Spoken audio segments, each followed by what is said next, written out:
प्राचीन समय में अयोध्या में सगर नाम के राजा राज करते थे। उनकी दो रानियां थी, केसिनी और सुमति। केसिनी से अंशुमान नामक का पुत्र हुआ और सुमति से 60,000 पुत्र हुए। एक बार राजा सगर ने अश्वमेध यज्ञ किया। यज्ञ की पूर्ति के लिए एक घोड़ा छोड़ा।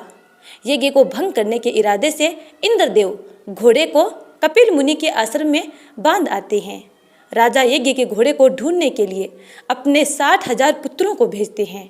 घोड़े को ढूंढते हुए वे कपिल मुनि के आश्रम पहुंचते हैं और घोड़े को वहां बंधा पाते हैं। उस समय कपिल मुनि तपस्या कर रहे थे। राजा के पुत्रों ने कपिल मुनि को चोर चोर कहकर पुकारना शुरू किया। कपिल मुनि की तपस्या भंग हो गई और राजा के सारे पुत्र उनके क्रोध की अग्नि में जलकर भस्म हो गए। केसिनी का पुत्र राजा की आज्ञा से अपने भाइयों को ढूंढता हुआ आश्रम पहुंचा, जहां महात्मा गरुड़ ने उसके भाइयों के भस्म होने की बात बताई। गरुड़ जी ने यह भी कहा कि यदि तुम अपने इन भाइयों की मुक्ति चाहते हो तब गंगा जी को स्वर्ग से धरती पर लाना होगा, लेकिन अभी तुम अश्व को ले जाकर अपने पिता का यज्ञ पूर्ण कराओ। इसके बाद गंगा जी को धरती पर लाने का काम करना। अंशुमान यज्ञ मंडप में घोड़े को ले जाता है और राजा सगर से सारी बात कहता है। महाराज सगर की मृत्यु के बाद अंशुमान गंगा जी को पृथ्वी पर लाने के लिए तप करते हैं, लेकिन वह सफल नहीं होते। उनकी मृत्यु के पश्चात उनका पुत्र दिलीप भी गंगा जी को लाने के लिए तपस्या करते हैं, लेकिन उन्हें भी सफलता नहीं मिलती है।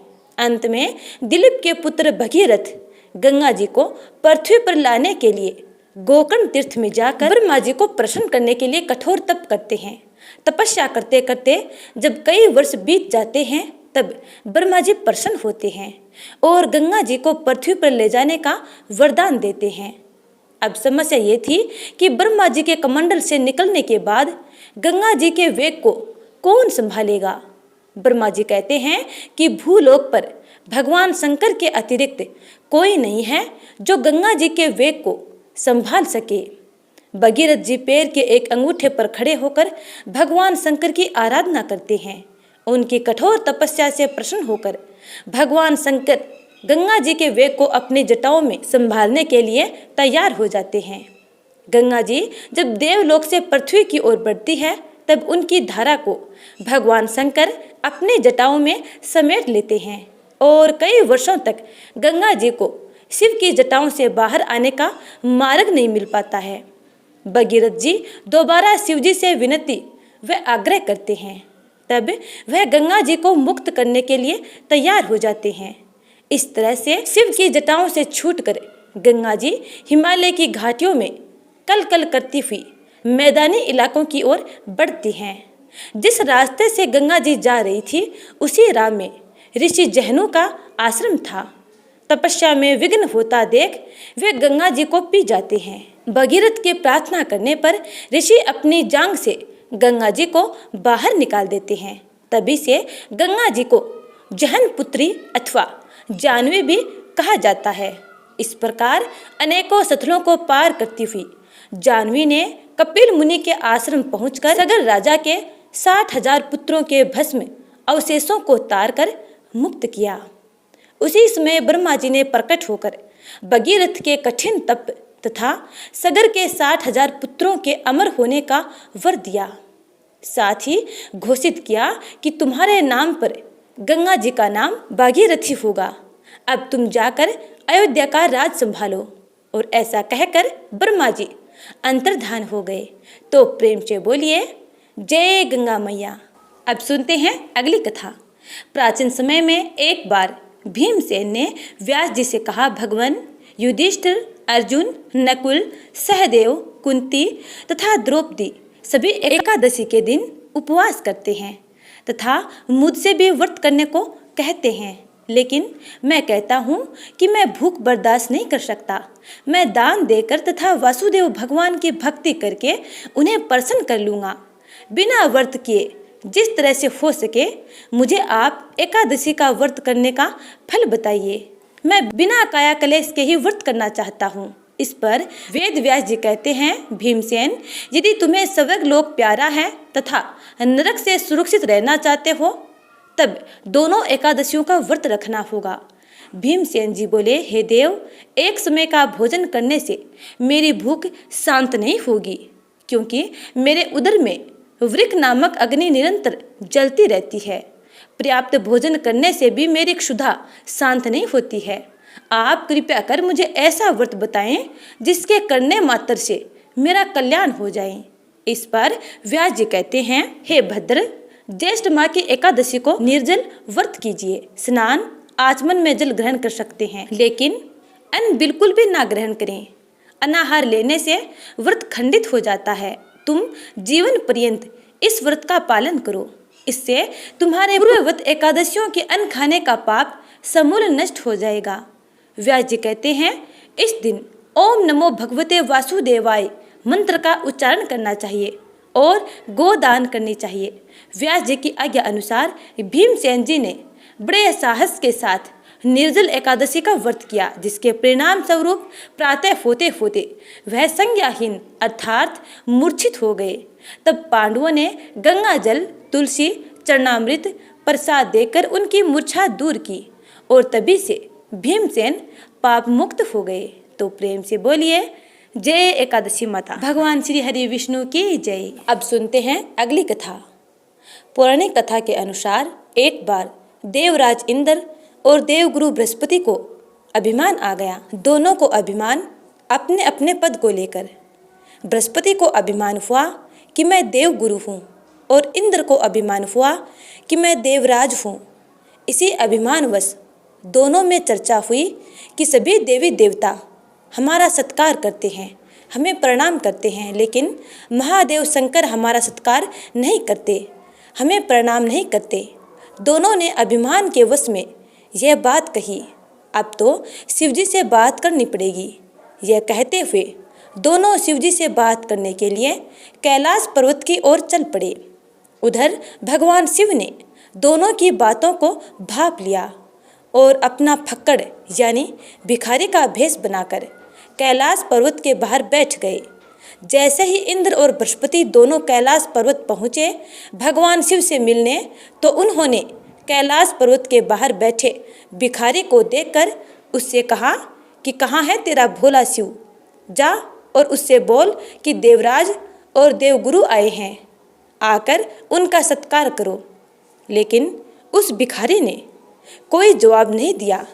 इंद्र और बृहस्पति के बार बार कहने पर भी जब भिखारी ने कोई जवाब नहीं दिया तो अभिमान से भरे हुए इंद्र और बृहस्पति को क्रोध आ गया और इंद्र ने भिखारी के बाल पकड़कर उस पर वज्र का प्रहार कर दिया। इंद्र के वज्र से प्रहार करते ही भिखारी के भेष लिए स्वयं शिव के आंखों में से आंसू आ गए और आंसू आते ही शिव असली रूप में आ गए और दोनों को श्राप दे दिया। इंद्र को श्राप दिया कि हे इंद्र, तू देवताओं का राजा होते हुए भी अभिमानी है, अतः तेरा राज्य दैत्यों के द्वारा छीन लिया जाएगा। और बृहस्पति को श्राप दिया कि हे बृहस्पति, तू गुरु है, तेरे पास प्रेम और त्याग नाम की कोई वस्तु नहीं है, तू ज्ञानी होते हुए भी तेरी बुद्धि जड़ के समान है, अतः मैं तुझे श्राप देता हूँ कि आज से तू जड़ वृक्ष बन जाए। श्राप मिलते ही इंद्र और बृहस्पति को ज्ञान हुआ, उनकी बुद्धि में लगा पर्दा हटा और उनको एहसास हुआ कि हे हमने क्या कर दिया। दोनों महादेव शिव के चरणों में गिर गए और अपने किए हुए कृत्य के लिए क्षमा मांगने लगे।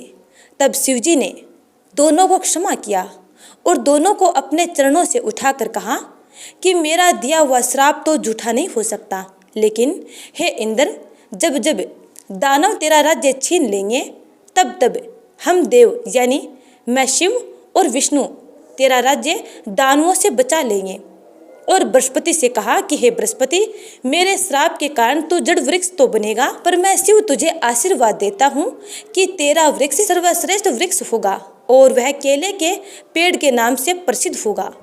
वह ऐसा वृक्ष होगा कि ना अग्नि उसे जला सकेगी और ना पानी उसे गला सकेगा, और तेरा फल 12 मास में उपलब्ध होता रहेगा और लोग इसकी पूजा करेंगे और इसमें स्वयं भगवान श्री हरि विष्णु का निवास होगा।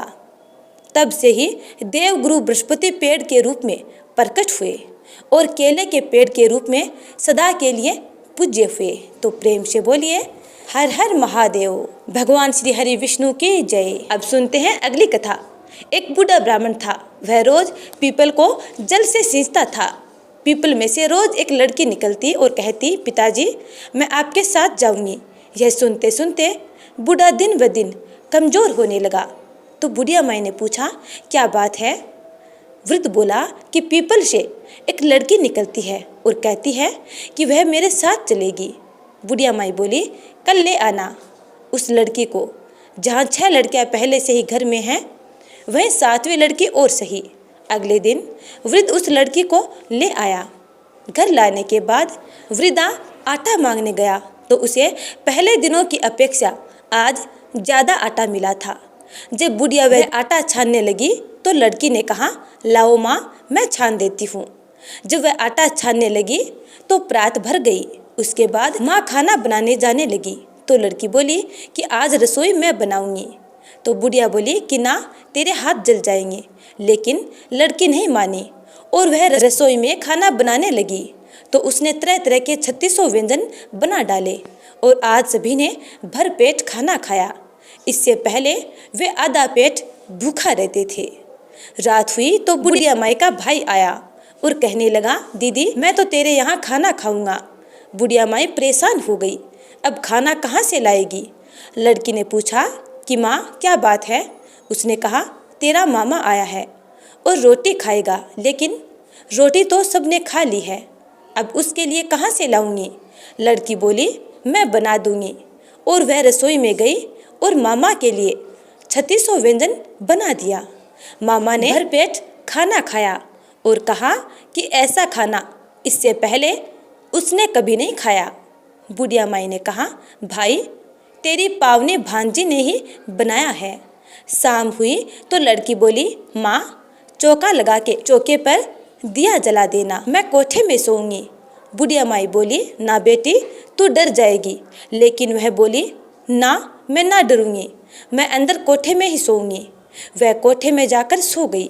आधी रात को लड़की उठी और चारों ओर अपनी दिव्य दृष्टि से देखा तो बुढ़िया माई का घर धन से भर गया।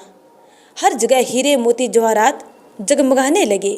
इसके बाद वह लड़की बाहर जाने लगी तो एक वृद्ध ब्राह्मण सो रहा था। उसने देखा और कहा, बेटी तू कहाँ चली? लड़की बोली, मैं तो दरिद्रता दूर करने आई थी, अगर तुम्हें दूर करवानी है तो करवा लो। और इसके बाद वह लड़की उस वृद्ध के घर जाती है और अपने दिव्य दृष्टि से उनके घर में चारों ओर देखती है। जैसे ही उनकी दृष्टि पड़ती है वैसे ही उस वृद्ध के घर में धन ही धन हो जाता है। इसके बाद वह लड़की वहाँ से अंतर ध्यान हो गई। सुबह सवेरे जब सब लोग उठे तो उस लड़की को ना पाकर उसे वे ढूंढने लगे कि पावनी कहाँ चली गई। बूढ़ा ब्राह्मण बोला कि वह तो लक्ष्मी माता थी जो तुम्हारे साथ मेरी दरिद्रता भी दूर कर गई। तो हे लक्ष्मी माता, जिस प्रकार आपने उस वृद्ध ब्राह्मण और उस बुढ़िया माई की दरिद्रता दूर की, वैसे ही अपने सब प्यारे भक्तों की दरिद्रता और दुख को दूर करना। तो प्रेम से बोलिए जय माँ लक्ष्मी।